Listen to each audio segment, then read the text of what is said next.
Hey, it's Matt Malone, and we are back again. Another fresh picked focus interview this week, and we are very excited to be able to welcome somebody who just released a song to radio, and we're going to talk a little bit more about the music standpoint for him. But let's start by introducing Joe Hanson. Joe, how you doing, man? I'm good, dude. How you doing? Dude, I'm rolling, man. It's a good day, and anytime that you wake up and are able to get upright, you can't complain a whole lot. Man, So my sleep schedule. I got to get my sleep back on a regular schedule, man. I've been waking up too late. what time? Okay, let me before we get into the meat and potatoes, everything that we're going to discuss. What time did you actually get up this morning? Uh, about 30 minutes ago. There you go. I was going to say. Instagram said that you weren't on until last night. So I'm like, he's probably just crashing. Did you have some fun last night? Was it low key and just sleeping in? What was it? Oh man, we were just having a good time. I'm actually out in Pennsylvania visiting my girlfriend and her family, so we just been kicking it, man. Just having a ball and doing lots of board games. And have you ever played Sequence? I don't think I played Sequence. No. It's the 10 out of 10. Highly recommend it. It's a good All time. right. We'll have to do. That might be a Christmas present that I get for somebody else, but I use myself. So we'll, There you we'll see go. what we do. All right. Well, let's talk a little bit. You said you're in Pennsylvania right now, but let's talk a little bit about your Nashville story because I feel like everybody's got a Nashville story. So tell me a little bit more about who you are, where originally you're from, when you got started, when you decided I need to go to Nashville. Yeah, so I'm originally from Naperville, Illinois, and I started doing music when I was about, I want to say 16, 17. Um, and I come from a big family, so I got like two brothers and two sisters, my parents, and then my older brother, he was actually like the OG music guy in our family, and so he was like the original singer, and he started our church's worship band actually with a friend, and they needed a drummer, and so I was the drummer at the time, and man, that's kind of how I got into music.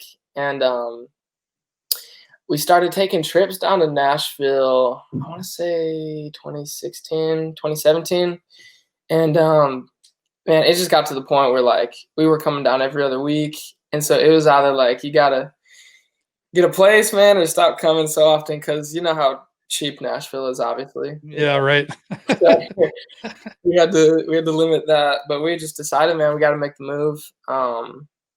So man, as I came to town, I just kind of did what everybody said to do, man. Just go network and go to writers' rounds and meet as many people as you can. And pretty soon, I just got to expanding the circle of influence with all the people I met. And it's funny, everybody asked me how I got to where I am today, man. And it's the only answer I could give is that God's been good, and it's literally just me meeting the right people at the right time and just the doors being open at the right time.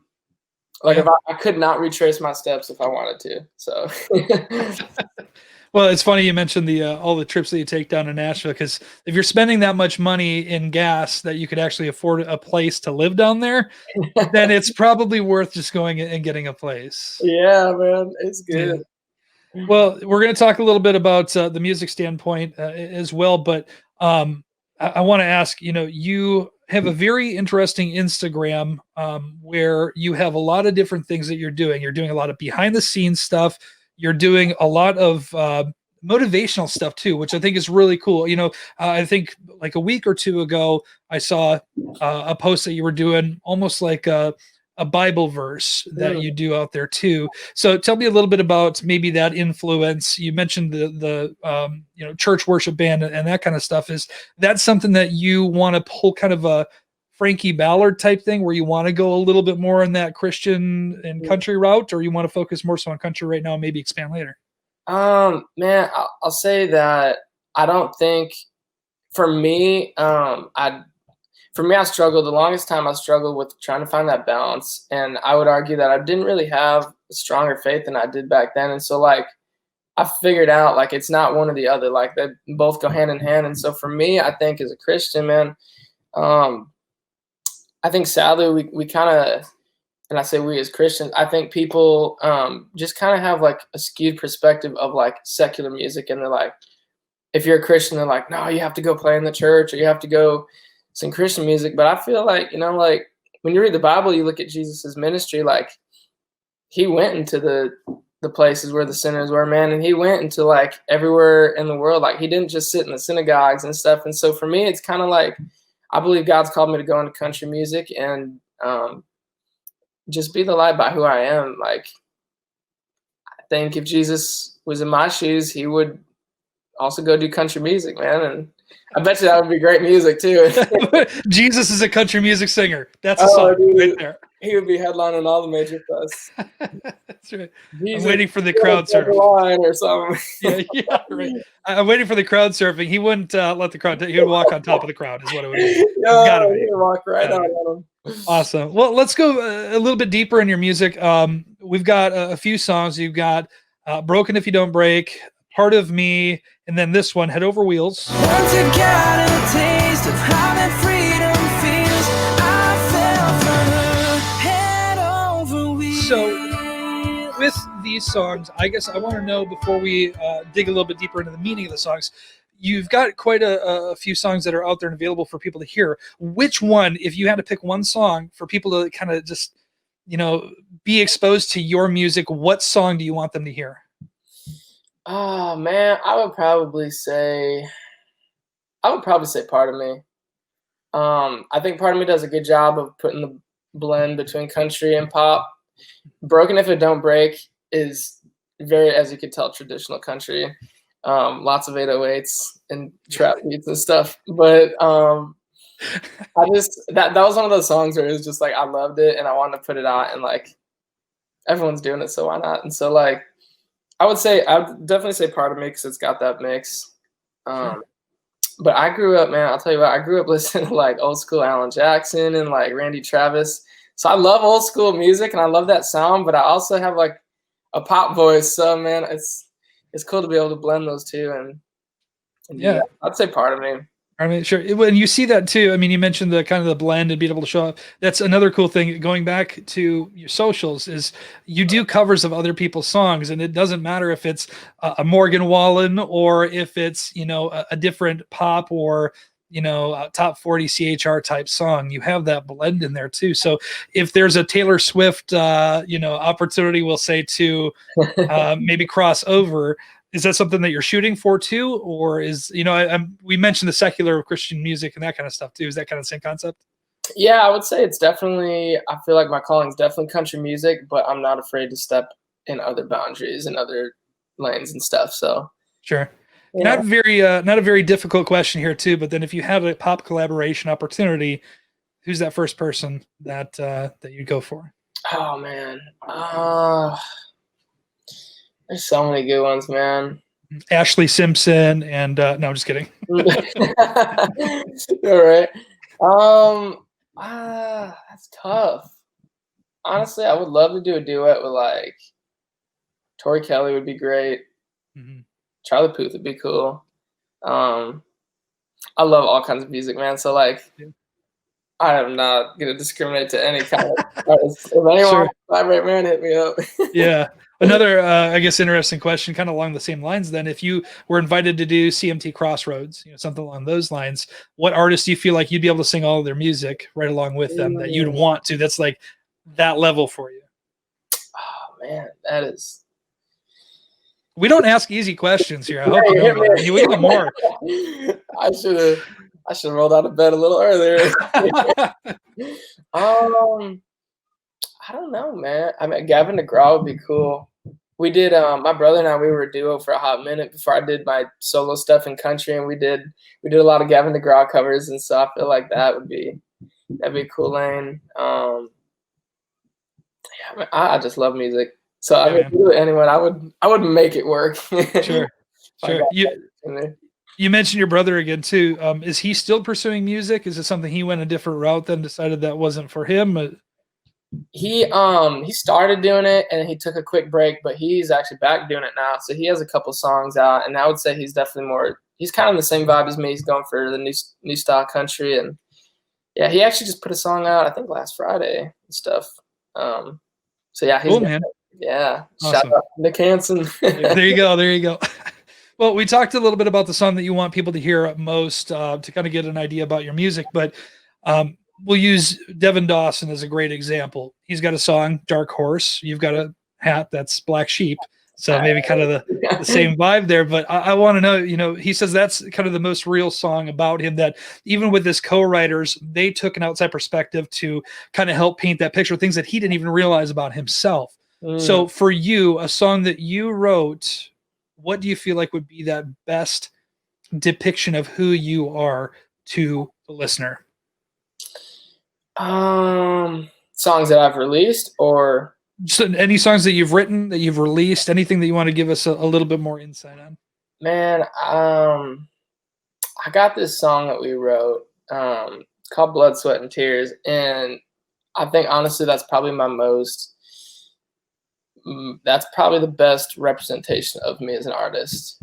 And I think it just hits on everything, man. It hits on faith, it hits on like growing up and stuff. And so I think it just captures kind of that faith country genre while still being mainstream secular. And so like for me, that's probably and I don't know if I'll release it or not. We have some things that are being worked on with that song. So like hopefully someone either cuts it, or if not, I'll cut it. But Sure. So I know how it works. You can't really talk a whole lot about it if somebody's got it on hold or something like that. So I get you.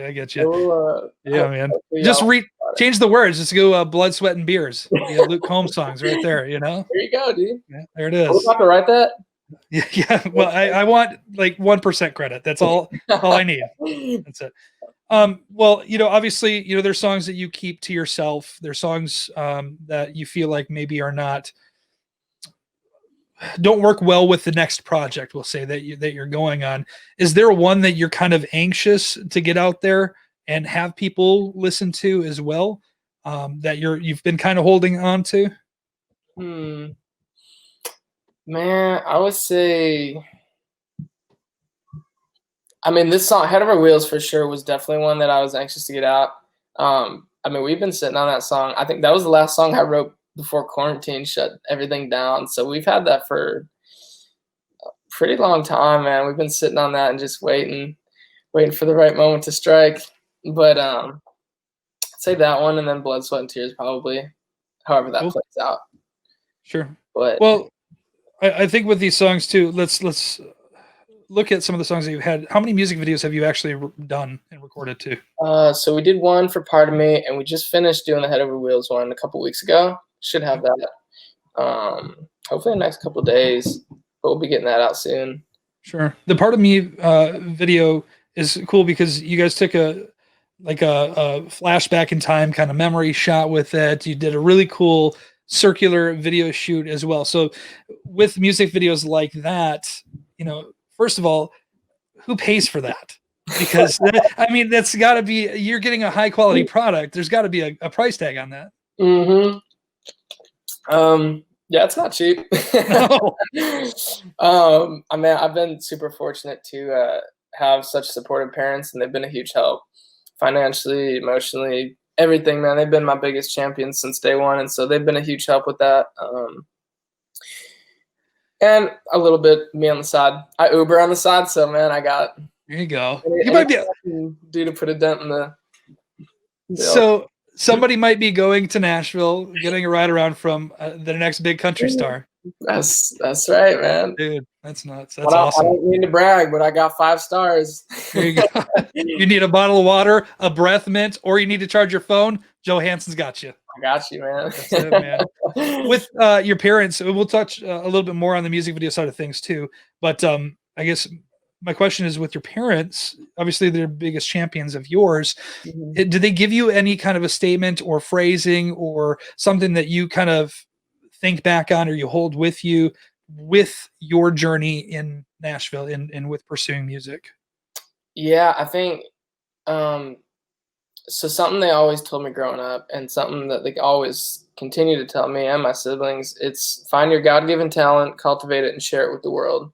And so that's been the motto since day one, man. And like, that's made it so much easier as an artist to just be able to go and chase the dream and express it and like not have to, obviously there's still things you got to do and it's still a grind, but just to be able to have like such a strong backbone to support you through that really allows you to just takes the stress off a little bit and lets you really be more creative and get the best stuff out of it. So Mhm. That's definitely been their motto since day one. Cool. With you mentioned doing the grind. Obviously, part of the big grind is making connections as well too. So, who do you feel like is the best connection that you've made thus far in Nashville? That you're like, man, I never before moving here, I would have never thought I would have made that connection. Um, Man, I'm kind of so I love songwriting. I'm just as much a songwriter as I am an artist. So I'm kind of a nerd when it comes to like when I see like hit songwriters out in public, I'll be like, oh my gosh, that's so and so, or like Yeah. I'm just kind of a nerd like that. And so for me, I would definitely say my best connections has been my group of writers.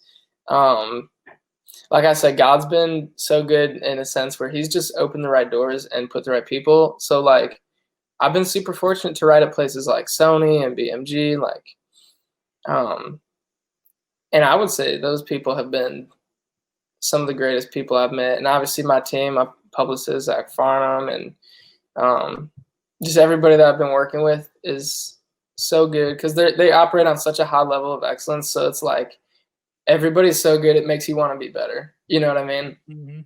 But Absolutely. yeah, man, I love my group of writers. Sure. They're fun, man. Who's your favorite songwriter in Nashville? Even outside of your group of writers that you work with, that one name like Ben Hayslip or Mm, Josh Thompson or Trent Tomlinson or these other David Lee Murphy even. mm.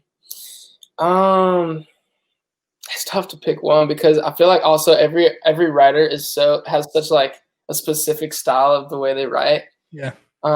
Right now I would say right now I've been listening to a lot of Hardy, and Oh, there like you go. Yeah. the way he writes things is just like so genius. Like his Mhm. lyrics and his wordsmith is Mhm. like it's another level, dude. Like you have to go back Totally. and just listen to the lyrics and you're like, oh, that's so Yeah. good. That makes so much sense.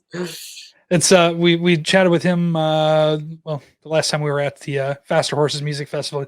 Not only the coolest dude in the world, he's super chill, but yeah, I mean he lays it all on the line, certain words that or certain songs that he's written, and all of a sudden somebody else comes in and gives one idea and it changes the whole meaning of the song, and it gives you that right hook of like Mm. sucking you right in the gut, and you're like, I did not expect that. He's so at good at all. doing that where you're like, I Yeah. bet it's going this way, and then it goes whoop, hard left. Yeah. You're like, Right. Exactly.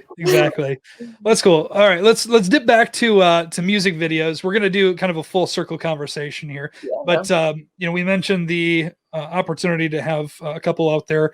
Visualizers too are now a thing. man. Are you starting to do visualizers? And for people who don't really know the music or that kind of, what's the difference between a music video and a visualizer? So visualizer, to my understanding, is just kind of like a music video. So like music video would have typically storyline, full band, whatever you're doing. Visualizer is just kind of like a performance shot of you singing the song, Sure. um, And and less expensive. I was gonna say, and it's a lot. It's production cost. It's not as much, but Yeah. So yeah. for me, that was kind of broken if it don't break. We did the visualizer because we knew we weren't going to put it to radio, and so we didn't want to leave it hanging with nothing to put out. So we just did a little visualizer for it, and then we knew Head Over Wheels was going to be pushed to radio, so we were going to do a big old video for that one. Yeah. Well, with this, when you were on your first set, doing your first music video shoot, that feeling that you had when you're getting out there, the anxious kind of, like, how is this going to turn out? How is this going to look at the end? To when you actually saw the finished product. Tell me about that feeling. It was surreal, man. I'll tell you what, Quentin Cook is amazing. Him and his team, they just have such good ideas. Like that circular performance thing that we did, like we shot that in like a little warehouse, like did not look like that at all. They set up a whole like thing, and they like basically created this place and then set the track up, and it was like they did a really good job of transforming just like an ordinary place into something that's like incredible like that. So like when I saw the finished product, I knew it would be good because I've seen his work before, but I didn't know just how good it was going to be. And so like when I saw it, it was cool because like it kind of took me back to that place where I was at when I wrote that song, and I think he did a great job of capturing the emotion behind it, and everything that I needed to say in the song, he just elevated it times 10. So That's it cool. was crazy, surreal. Yeah. audio matching visual is a powerful tool, especially Mhm. in songwriting and storytelling. So let's go back to Head Over Wheels and let's talk about that particular song. So first of all, give us a little bit of background about how that song came to be. I remember I remember specifically I had 2 writes that day. We had a back-to-back write, and that was the second one we did. It was me and Jason Duke and Chris Yurchuk, and I remember Jason Duke, oh, we just ordered Chipotle, so we already knew it was gonna be a good write, so we had that on the way. But I remember I had that title on my phone, Head Over Wheels, and I remember throwing it out. I was like, "Man, I need an up tempo," and I threw that out, and he's like, "Okay." And then he got on the piano and he started jamming just that chorus. Man, he didn't have any like really lyrics, but just kind of like mumbling, kind of the melody of that. And from there, we just felt like that was a great groove, and um, it just kind of fell out. It kind of happened really quick. I want to say we wrote it in like maybe an hour or something, hour and a half, quicker than a normal write should be. Sure. Um, so yeah, it kind of just happened really quick, and everyone just kind of rolled with it. Yeah, man, it's a cool song, and I think you're absolutely right. The vibe of it is very very cool. So with this, obviously releasing a song and choosing which one, you already said that you narrowed out a couple other songs that you knew you weren't going to be sending to radio to try to get these numbers and try to get out there recognition on a national stage, we'll say. Mhm. So with this song, was it the melody that drove you to choose this particular one, or what was it that said, this is going to be the winner, this is the one we need to go with?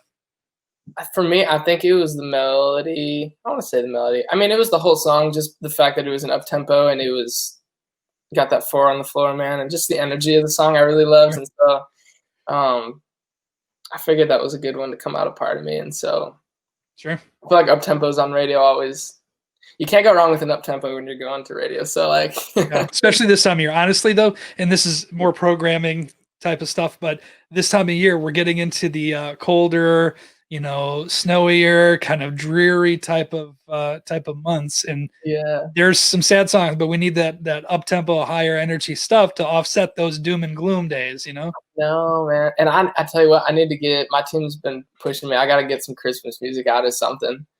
So I gotta either write a Sure. Christmas song or I gotta do a cover. But You okay? So I think. Do you have any ideas of songs that you will write yourself? We can do this together. I mean, I am willing to help. Christmas smash. I don't know. I haven't really had time to think about like ideas, but I feel like it can't be that hard. Yeah, Elf on a Shelf and Bud Light at night. I mean, there's things you can do. We can Yo, make this happen. This is why I'm not a that's great. songwriter. Yo, do you write? No, no, dude, I can come up with like ideas of titles, and that's about as far as I can get. I've never sat down and tried, but you let me know when the next session is. We'll make That's it great. happen. Man. No, we could do like Elf on the Shelf is like right up there with the beer on the shelf, or like Yeah, bottle on the right. shelf, something like that. Yeah. Yeah, there you go, man. We're gonna make you a Christmas hit. That's what There we're you gonna go. do. Awesome. Well, with this particular song as well, back not Elf on a Shelf and whatever, but the actual Head Over Wheels song. What are your goals for this? What is like your highest aspiration goal right now, and maybe the lowest aspiration goal where you're like, even if this happens, it's a success. I would say for me, highest goal obviously is get to the biggest stage possible. Record deal, pub deal. Those are definitely immediate goals that we're shooting for and we're working towards. Um, but also I just kind of like, and this kind of ties into faith, man. It's like I know this is what God's called me to do, and so for me, a record deal or a pub deal or a huge stage doesn't define whether I'm successful at being what God called me to be. And so like um, at this stage, I'm able to influence people, and my number one goal is basically to just spread the gospel, man, through who I am and through what I do, even if it's country music. And so for me, I get to do that at the platform I'm on right now. And so for me, I'm content with that. But um, it's been a huge payoff, man. And being able to do like kind of that side ministry on my page, on my stories, while still doing country music. That is kind of like the goal, man. But for sure, record deal and pub deal, and just basically reach as many people as possible. Get on the biggest stage, and that's it, man. Hey, that's a good goal. Music Yeah. is, I think what you said is right, man. Music is so powerful in our society. Like, that is the number one way people connect. And so, like, I'm honored to be able to be considered an influencer, I guess, at this stage of the game. Sure. With it. Well, let's say that, this happens, the song is a big hit or another song, and you get to that level where your influence is even bigger. Outside of ministry, this is something where artists are expanding brands. Carrie Underwood's got fitness clothing brand, and you've got bars and restaurants and venues. What would be a side hustle that you'd want to go into business in? What avenue will say? Man, I think two things. I love fashion is pretty cool, so I would probably go with my own like clothing brand or something like that. I think that'd be really cool. And also, like you said, ministry. I think it would be cool. I don't know, to start like a church and something like that, because you said like artists. When you're an artist, you're looking for longevity in your career, and I think for me, if I can go out and take all these people I'm getting from country music and bring them somewhere in like a church setting, that's the kind of stuff that lasts for me. I mean, talk about longevity, that stuff's eternal. And so for me, man, I'm not going for the money, I'm not going for the record deal, I'm going for souls. And so that's kind of been my goal since day one. And for me, that would be the final goal. It'd be cool to have my own church or something like that one day, or I could do like the worship music there after everything's said and done with the country music career and all that. I like it. I love the line that you said. I'm not in it for the money. I'm not in it for the fame. I'm in it for the souls. And I think that itself is such a powerful message. And, not to, try to steer the conversation, in any certain direction. I just think that that's a really good way to look at life just as a whole, and a really good way to not put pressure, we'll say, on yourself to try to achieve what the outside perspective of success is. Like, you measure that, and if you feel it, it's one of those things that if you change one person's life and you get one person to, we'll say, lack of better phrasing, see the light, then at that point, that's a success. That's great. That's a huge success, man. And that for me, the Bible says, store yourself treasure in heaven. And so like the money's going to go away, the fame's going to go away, the house or the cars, that's going to go away, man. But like the way you make people feel, they don't forget that. And so like when I get to heaven one day, my hope is that I can look back and see the long line of people that I got to influence, hopefully, and be the light for them. And that's my goal, dude.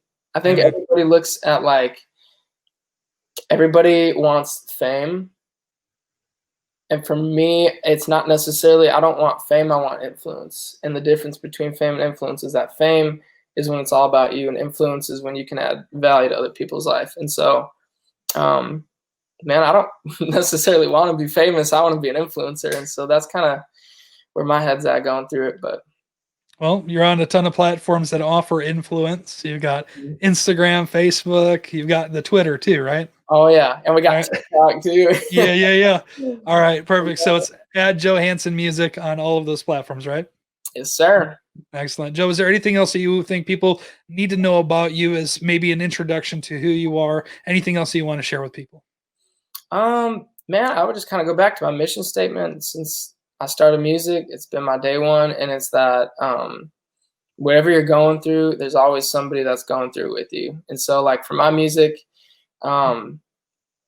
if I can help somebody that's going through a hard time, or maybe you're having a good time, maybe you're celebrating the loss of somebody, or drinking beer, or you're driving a truck, man, whatever it is, my message is that whatever you're going through, you're not walking in those boots alone. And so I just want to encourage you guys to keep doing your thing and just know that you're not the only one going through it, whether it's a good time or bad time. So Mhm. yeah. There you go. Whether it's a bad time, again, using music as powerful messages to get you through those, or if it's Elf on the Shelf and Bud Light at Night. There you go. Okay, again, I'm hammering this home, man. It's gonna happen. Next single. It could be like Jack and Elf on the Shelf, like Jack and the Elf on the Shelf, or something like that. I like it. Yeah, man. You can. I'll let you. Yeah, you work those details out. You let me know what I need to do to help. All right. I'll hook you up, man. All right, man. Well, I appreciate you joining us here again, Joe Hanson, and his new song here is going to be playing on Fresh Picked, so you can check that out. Head over Wheels right here. Once again, a taste of how that freedom